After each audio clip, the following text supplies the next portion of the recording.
right, good evening, everybody. Welcome to Keto Rocks. Welcome all you ketonians and carnivorians. And I'm your one half of your co-host, Jim Hobbs, and we got Brian Forsythe of Kix, where we are hoping you are getting a little bit out of this these episodes. It's meant to be fun, open dialogue. We just want to kind of break down some medical myths, share some recipes, share a little bit of our life of what we're doing day to day, and give you some health hacks and encourage you to live a more healthier lifestyle. And we believe Keto Carnivore will help you do just that. I'm not saying it's the answer to everything that you may be dealing with, but I definitely believe it will put you closer to where you want to be than putting you farther away.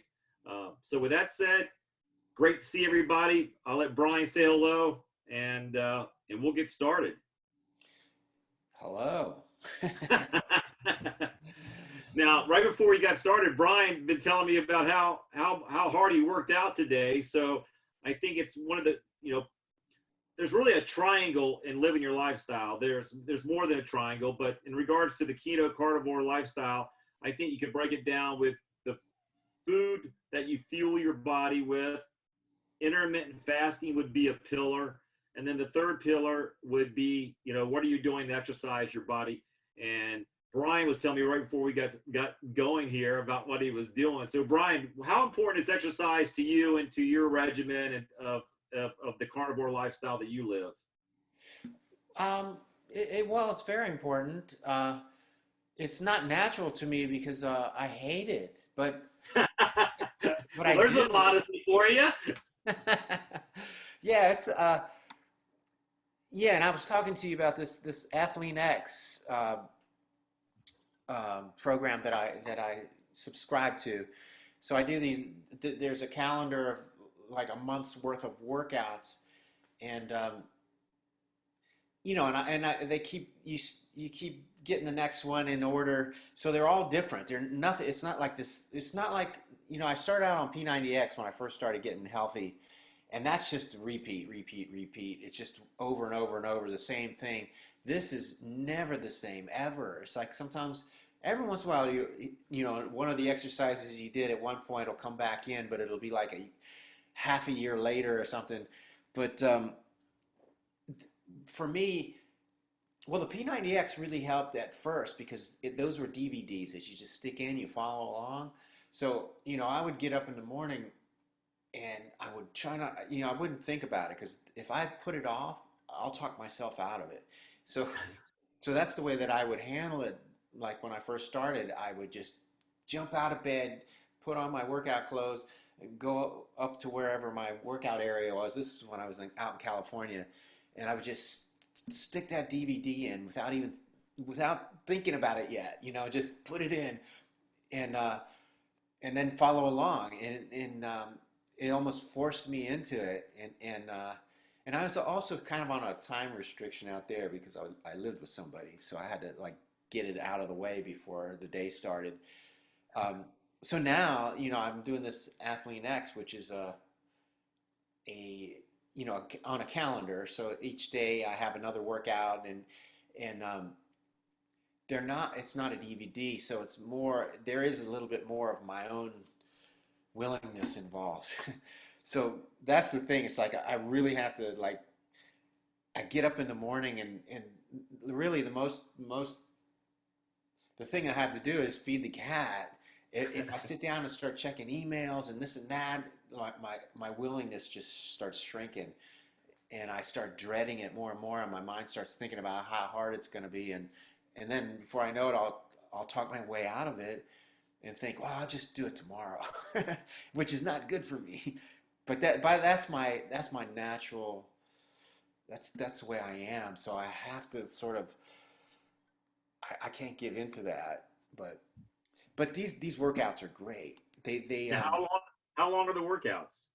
Oh, they're different every day. Like today, like I was explaining to you earlier, it was like this burst training. So it's pretty. It depends on how fast you do it. And in this one, it was supposed to be no rest. You just go and go and go, but you can rest if you need to. Like you don't want to kill yourself. So it depends on if you don't rest, you'll get done faster. But if you put a few rests in there along the way, it'll stretch it out a little bit more. Um, Usually they're no more than like an hour at the most, if that. They're usually not too bad. So you said something that's very important, and I think most people could relate to you. Like if you don't get up and just do it, and you start to let your mind think about what it's still that I got to go do. I got to go to the gym, or I got to go run 5 miles, or whatever exercise that you're P90X, or whatever it is that you have on your agenda to go do. Go lift weights, go punch the bag. And including myself,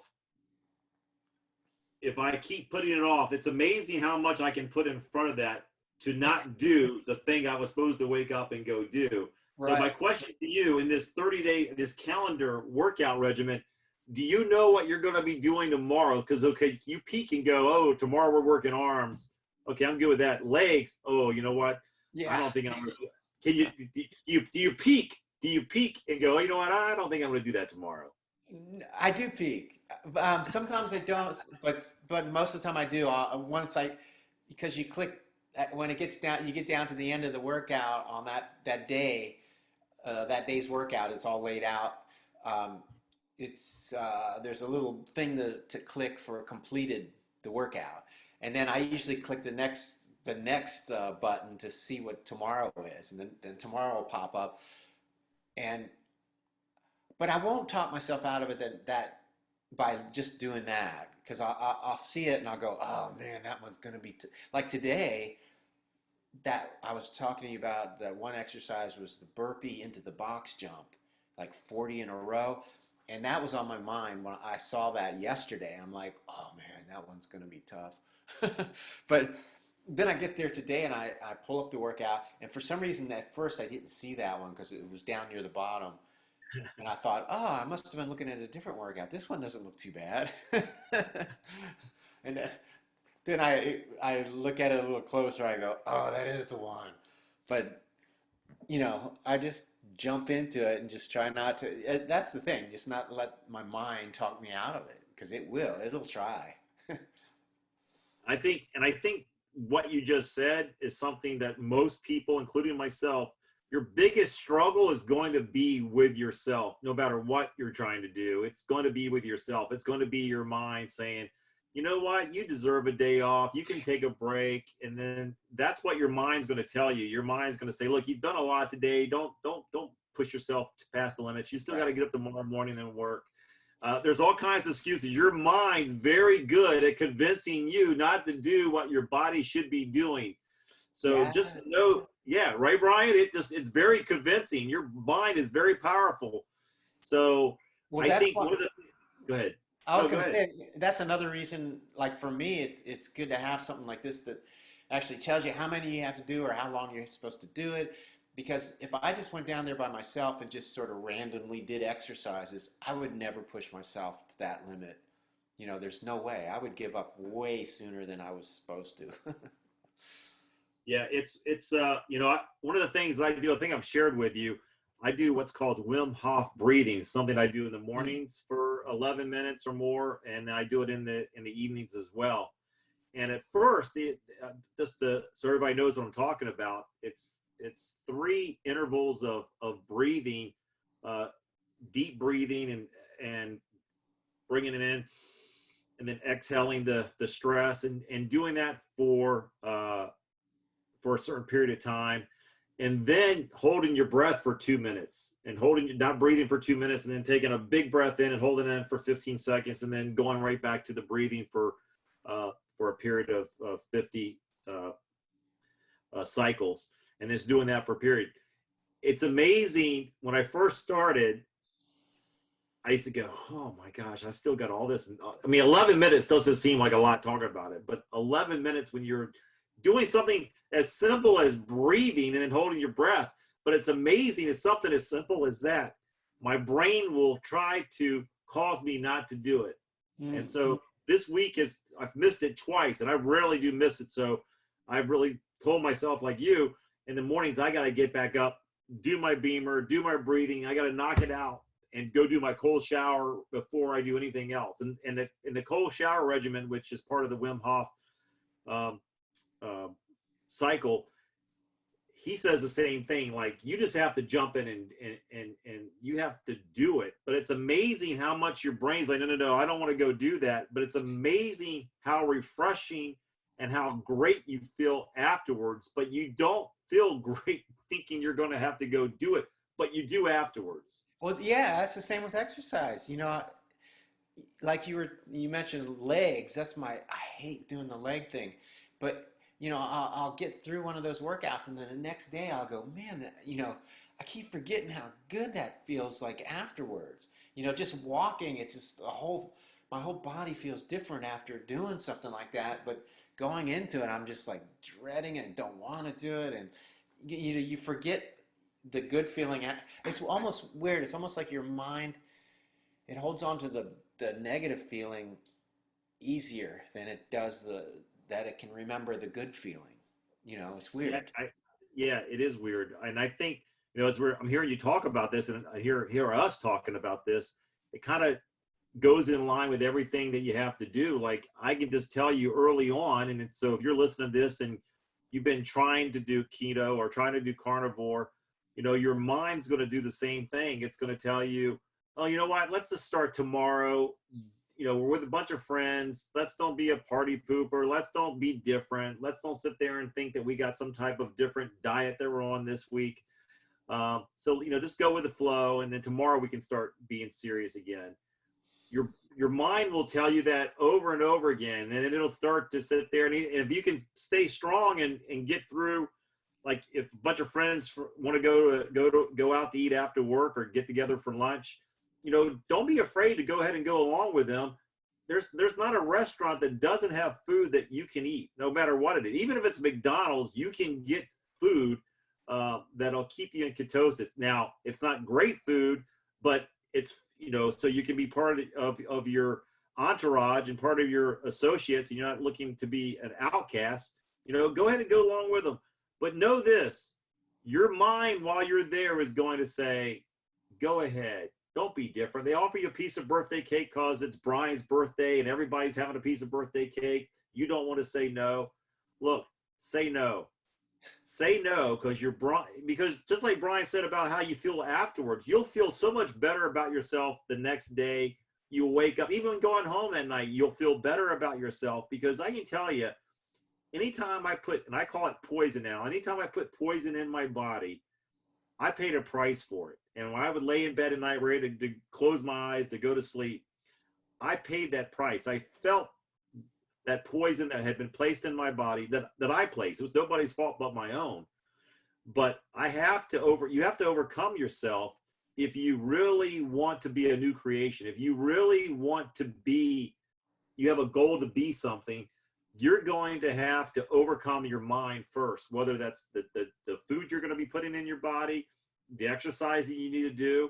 And then the third part of this triangle that we've been talking about this evening, which gives you the empowerment, is when you literally can start doing the intermittent fasting. When you hear Brian share what he does, and I'll let him talk more about that here in a second, but there's something that empowers you when you say, I'm not going to eat for another 16 hours. This is the last piece of food I'm gonna put in my body. And just don't think about anything else. Just do it. And if you can do that, you start to empower yourself. You start to then control your mind instead of your mind controlling you. So I'll let Brian feed or pipe in here and share whatever he feels in regards to what I've been saying. But intermittent fasting does empower you. At least it feels empowering to me. Yeah, it does. And to add to what you're saying, even with the eating thing, another part of the equation for me was just learning and reading books on not only nutrition, but like insulin levels and all that stuff, and when you ingest this, and when you ingest carbs or sugar, what that does inside your body. It spikes your insulin, which it cuts off your fat burning process and it starts storing fat and like all this stuff. So your body starts using the sugar and not the fat. And there's, it's all this whole thing. So like the more that I learned about all that stuff, the easier it was to resist, resist those situations and go, no, I'm not going to have that cake. And, and in the early days before I really had all that information, I didn't understand the impact that was really having on my body. I knew it was bad, but I didn't know why exactly. But now it's like I know exactly what it's going to do and what's happening and why I don't want it to do that anymore. It's like, it's not a matter of just, oh, you can have it every once in a while. It's like, no. Why? Once you know what it does, you don't want to do that to yourself.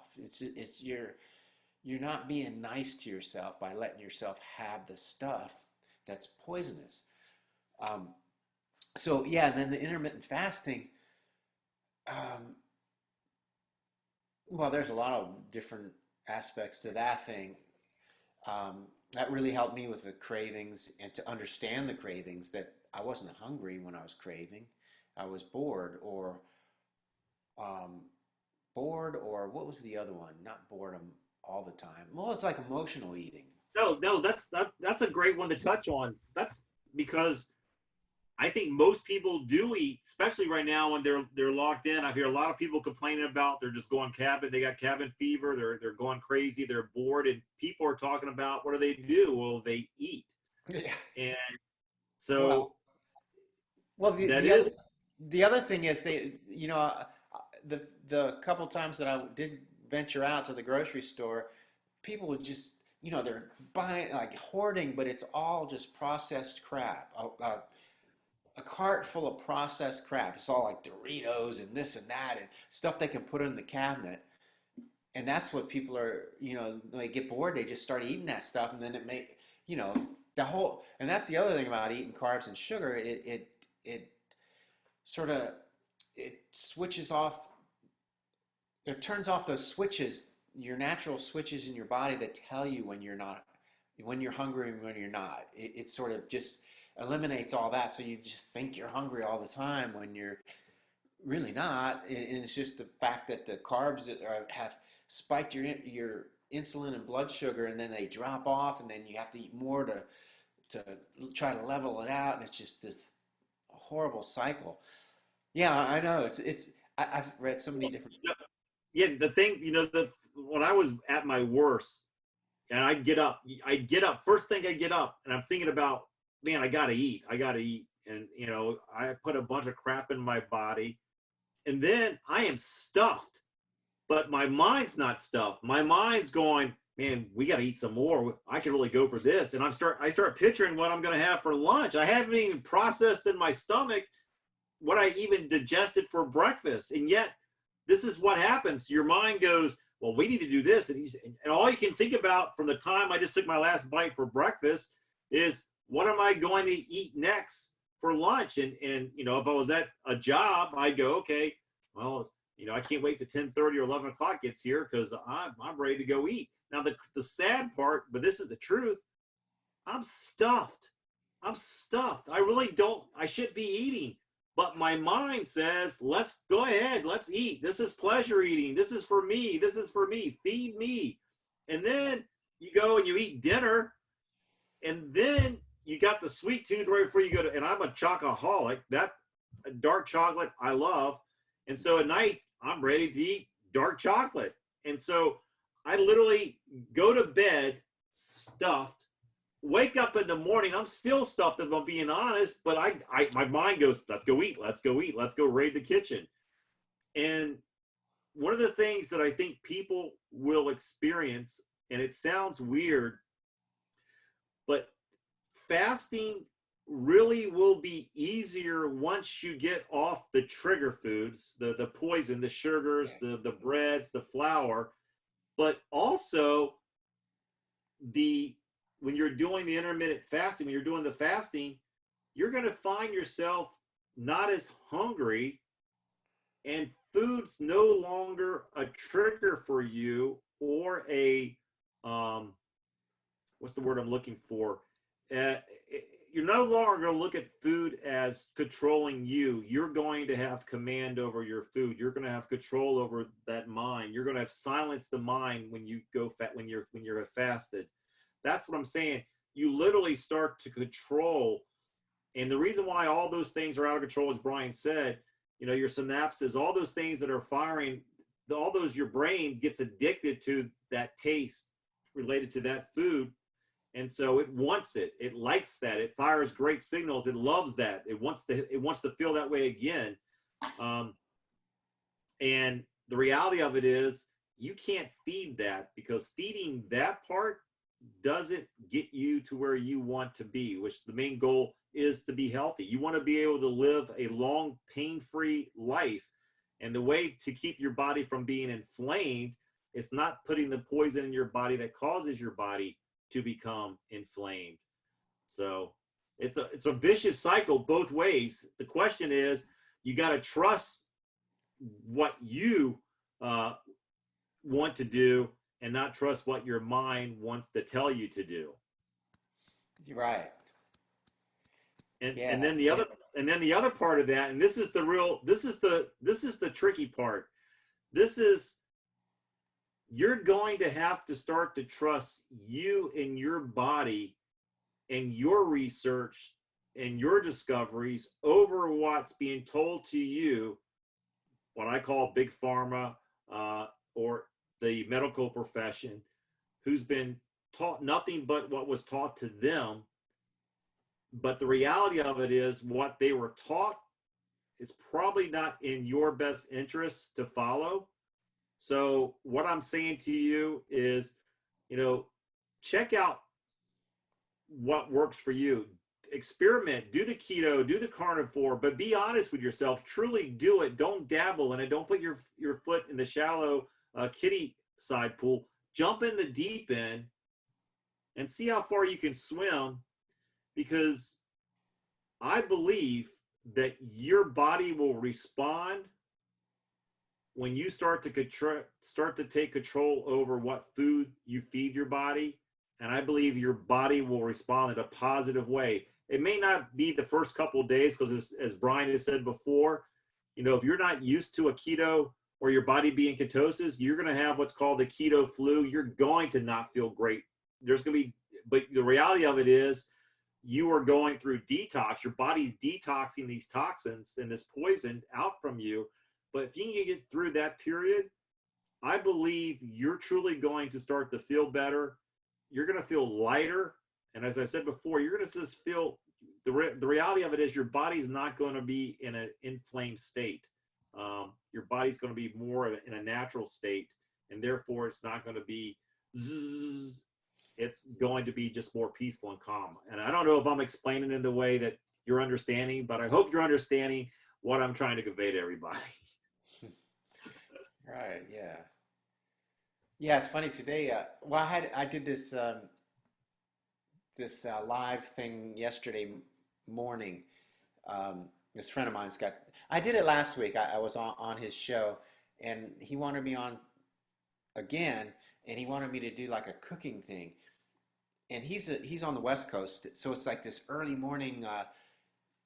It's 8 a.m. on the West Coast. It's called Coffee Talk. This live thing that he does. So he wanted me on. So for me, it was 10 a.m. and I don't usually eat till like between 3 and 6, somewhere in that window. Right. During the day. So I made sure I ate earlier the day before so I could eat earlier that day. So, I just cooked like an omelet or something and ate it. So I was done eating yesterday, probably at 12:30 in the afternoon. And today, I was telling you that workout, I had a interview at 2 today. So it was like, well, I forget, something happened in the morning, so I didn't get to it right away, my workout. So I was going to do the interview and then get to the workout.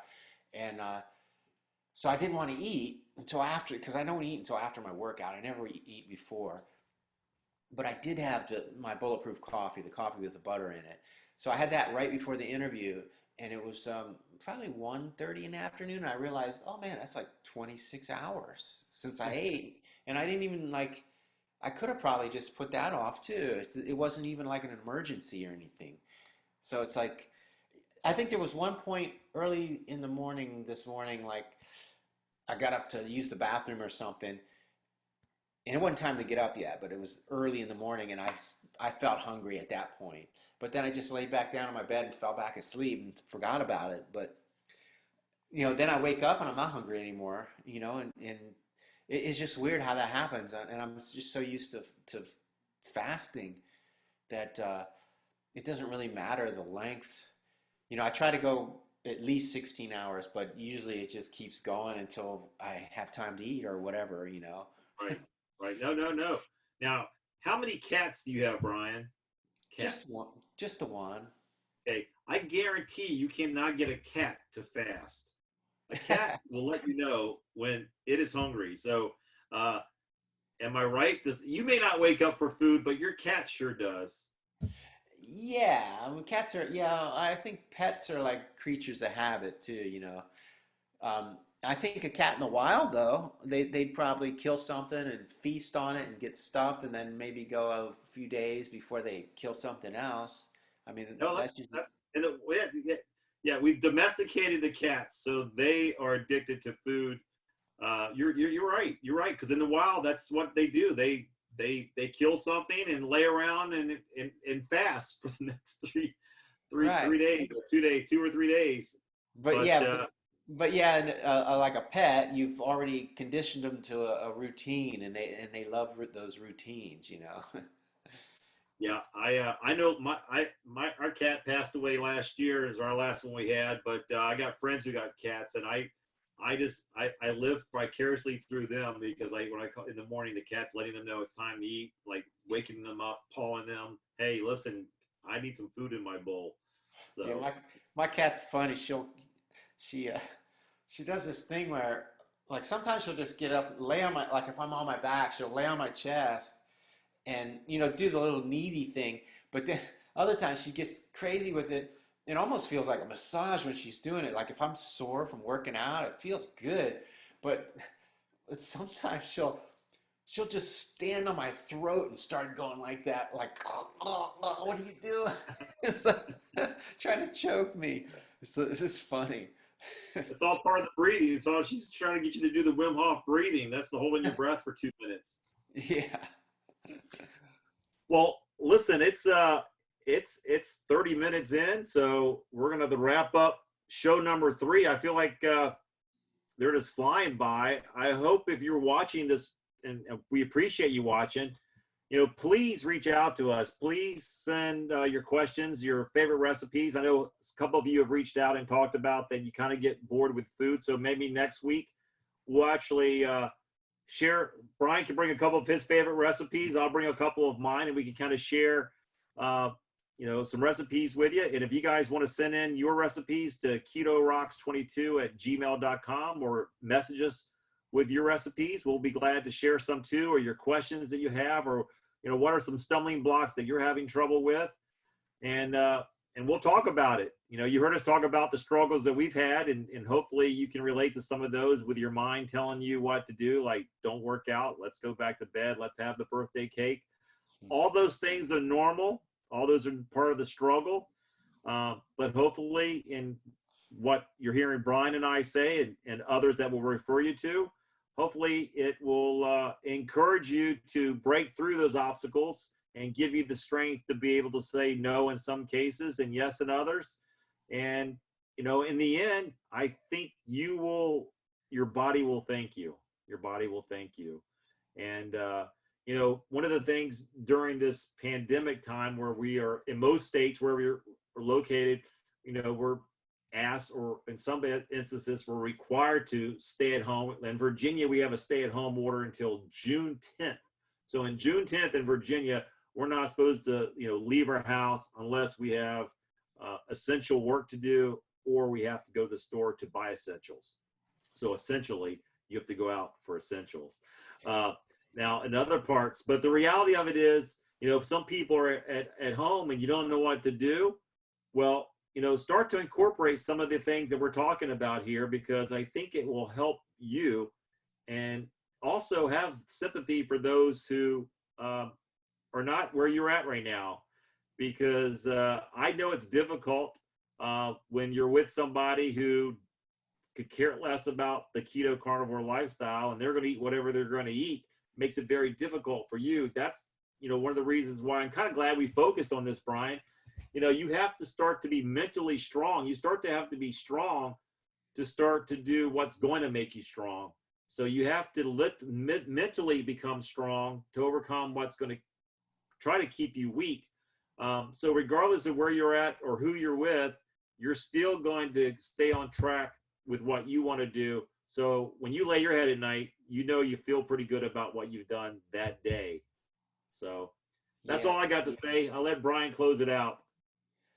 Yeah, well, I mean, you touched on something I'll say real quick is, yeah, I get that a lot from people who are in a marriage or a partnership, and they're trying to do that, and their partner is just like not on board with it, and I'm sure that makes it really hard. So I'm probably pretty lucky to be by myself, because I can control my own surroundings.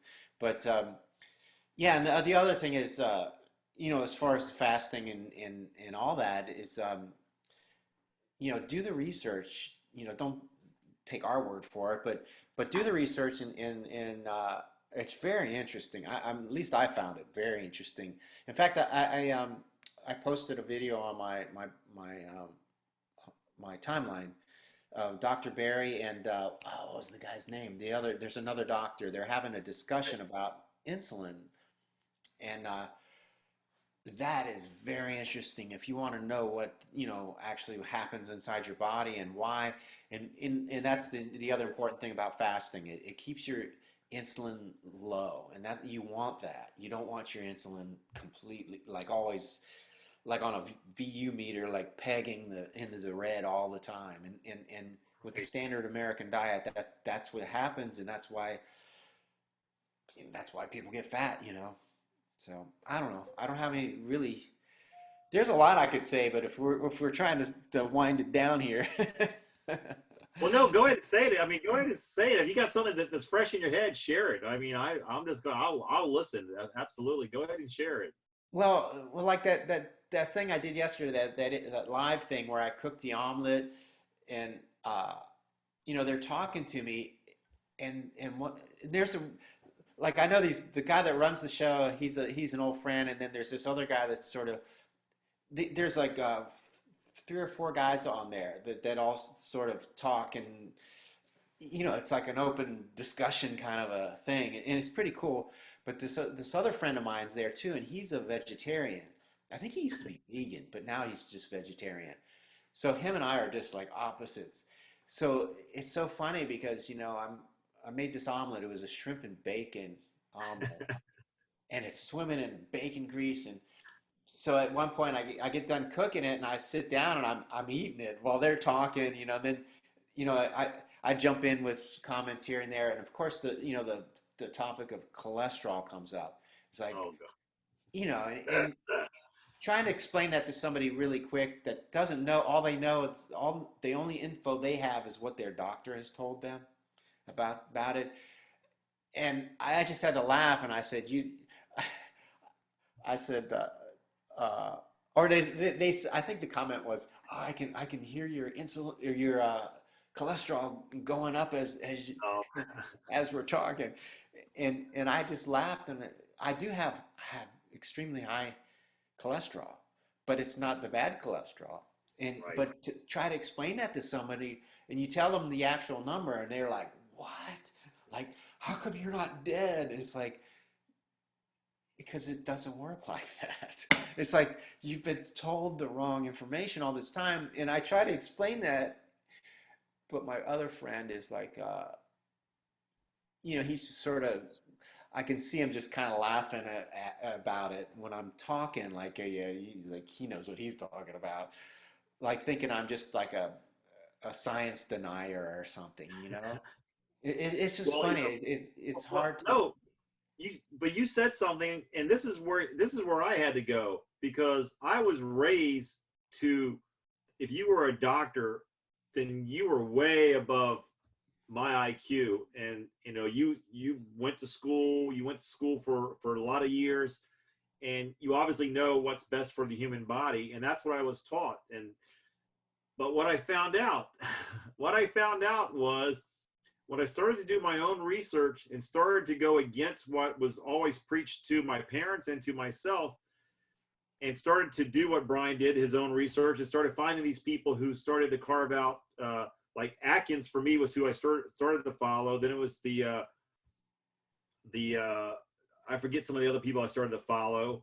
And then of course now Dr. Ken Berry, and there's some others. But when I started to look at the science, not even the science, when I started to find out there was no science behind how they came to the conclusions that they came to, how that really was fed to them from basically the people who produced the poison, really, it opened my eyes. And it was a huge discovery that what you're told as the gospel is what you're told to do so you can live a long life.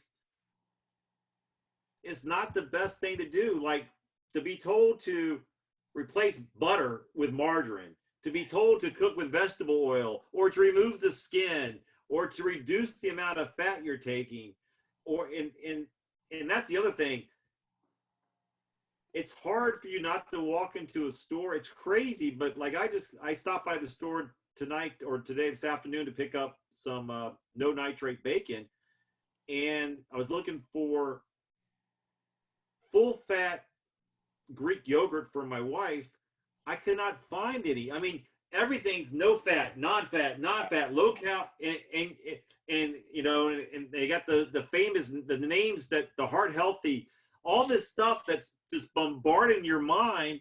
And this is why we were saying earlier, you have to overcome, because your mind will go, well, they would be putting a heart healthy thing on there on oatmeal if it wasn't really good for your heart. They couldn't do that. Yes, they could. And there's a great movie that I know we both can recommend this. It's Fats, the documentary. I highly encourage you, if you want to get a movie, watch a documentary. It's right now, you can get it on Netflix or someplace. I know it's online, because that's how I watched it, or Prime Video.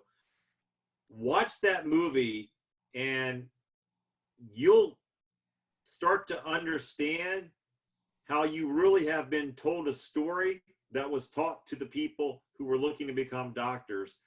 And while you think it's science behind it, you're going to realize it's more money behind it than actual science. The actual science that's being conducted now is going to show you that the keto carnivore lifestyle is going to give you the best chance of feeling healthy and being healthy and having a longer life with less pain. So I can't recommend that movie enough to help you understand what Brian and I are trying to convey. Yeah, I agree. Yeah, that whole bought and paid for research from the big food companies and the drug companies is, yeah, it's crazy. It really is. And when you start to realize, it can understand why they funded these, the Heart Healthy, I guess they were a nonprofit association, or a small association at that. When they start getting funded by the companies that are producing, these oils, and it makes sense. It makes so much sense to me now that, during the 70s, this corn oil and vegetable oils, and all of a sudden the doctors start recommending you not to cook stuff in butter, to cook it in vegetable oil. And all you got to do is just, don't take my word for it. Just do your own research and see when America started to become a country that was obese, and the obesity, and you'll start to see it correlate right when we're starting to institute all this USDA food pyramid, or cook with vegetable oils and replace butter with margarine, and non-fat this and non-fat this, and everything's non-fat. If we take the fat out of it, then we won't have fat. And you'll start to realize how bass backwards that is. And did I say that right? Yeah, I think I said that correctly. You'll just start to realize how absolute ludicrous that thinking is, but yet we're brainwashed with it. And so unless we start to take the time to research it on our own, and you're going to have to dig deep. I mean, it's not going to be laying out there in your field. You're going to have to dig deep. You're going to grab a shovel, start to dig deep. And then you're going to start to find these nuggets and these diamonds. And then when you start to incorporate those nuggets and those diamonds into your own life, and you start to receive the results, and look, I could be telling you anything. Brian could tell you anything. Your doctor could be telling you anything, but you know how you feel. You don't need to have someone tell you how you should feel. You'll know if it's working or it's not working. And that's all I'm encouraging you to do. I'm telling you, you're going to have to follow the path that works for you. I'm just telling you the easiest path to take, I believe, has been a keto carnivore path. I've experienced the greatest gains and have felt the best I've ever felt when I followed that path, and not the path that I've been told to follow my whole life from different professionals and different doctors. Yeah, right. Yeah, and then the dig deep thing too, because you know, when I was on the show yesterday talking about the cholesterol, um, you know, of course, one of the guys Googles what your cholesterol is supposed to be, and you know, you can't just Google something and expect to get the right answer. You know, it's going to be the standard answer. You know that you've heard forever. I mean, you'll never hear the real answer. But yeah, it was funny. It was like, well, a cholesterol of 250 is considered borderline high. And mine's like 866 or something like that. It's crazy high.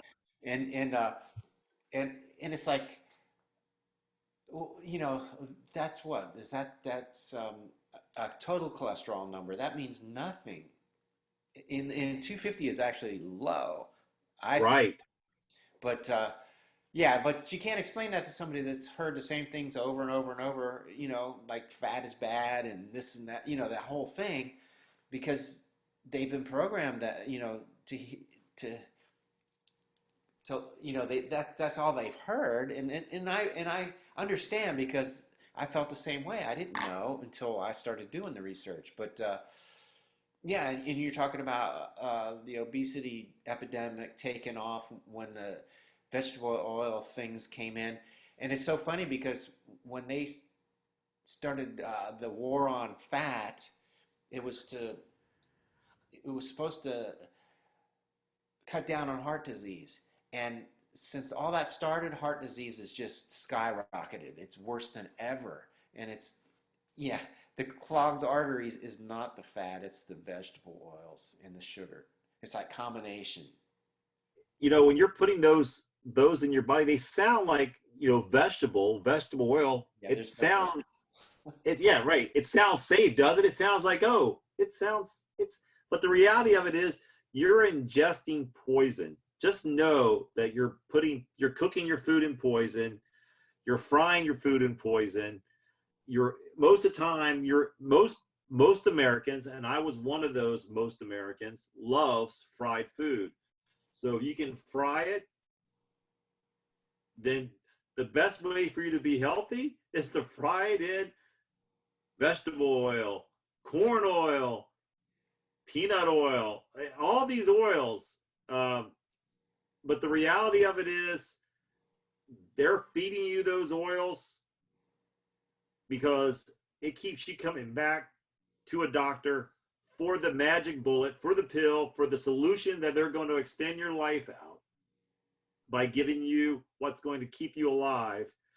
Meanwhile, the information in which they're giving you, like, for example, the last time I went a year ago to this doctor that I've never gone back to, I can remember him telling me, Brian, you have what?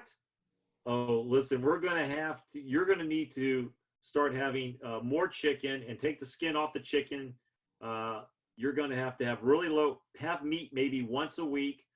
You're going to need to cut down your fats, you know, and then, you know, I want you to incorporate oatmeal, vegetables, all this stuff, and then put me on a statin. You're like, I'm not going to do that. But again, listen, 10 years ago or 20 years ago, I should say, I would have done exactly what the doctor told me because my trust would have been in that doctor. Now, it's not that I don't trust the doctor as a person, but I do know the information in which the doctor was educated on and taught from is faulty information. It's not accurate information. So if I know that the information that he was taught is not true, then I'd be a fool to follow the information he's trying to get me to follow. Not because he's an untrustworthy person, because he's not. He's a trustworthy person. It's just that what he's been taught to tell me is not true. Yeah. Oh, I can just see I'm making friends with all my ex-doctors and all doctors, but listen, I got nothing against doctors. I just know, and I feel terrible for them because I can only imagine how I feel if I spend all that money at a school to get a title of doctor so I can go out and help people, because that's where my heart was, to find out that the information in which I was taught on is not true science, and it's not really in the welfare of my clients or my patients. That's why I have the utmost respect for people who've gone against the grain, like Atkins did, or in this case, Dr. Ken Berry. I mean, the opposition that these doctors who step up and say, listen, that's not true, and they step up and start sharing truth, they're jeopardizing their career, their livelihood, and they do get put in what you call doctor's timeout. They lose their license in some cases because they're not prescribing enough of what Big Pharma is telling them to offer. And you start to understand the people who put their career out on in jeopardy just to tell you what they've come to learn to be the truth. Start to follow those people. Start to follow the Dr. Ken Berries and learn their story. Read his book. What's the latest book he has, Brian? Lies My Doctor Tells Me.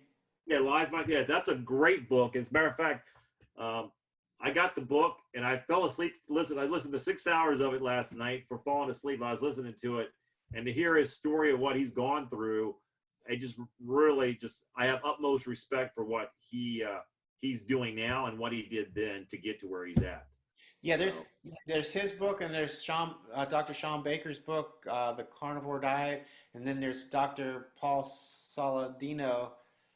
His book's called Carnivore Code. Those are all like excellent books, and all those guys have gone through the same. And like Dr. Sean Baker's gone through the same thing that Dr. Ken Berry went through, where he had his license suspended because he was going against the grain and giving advice, like real advice, and they, the medical board suspended his license for it. Yeah, it's really crazy. So you got to start asking yourself, and that's why we're asking you to go down this path. Do your own research. Start to ask these questions. And when you got a physical, you're going to a doctor, don't be afraid to ask them questions.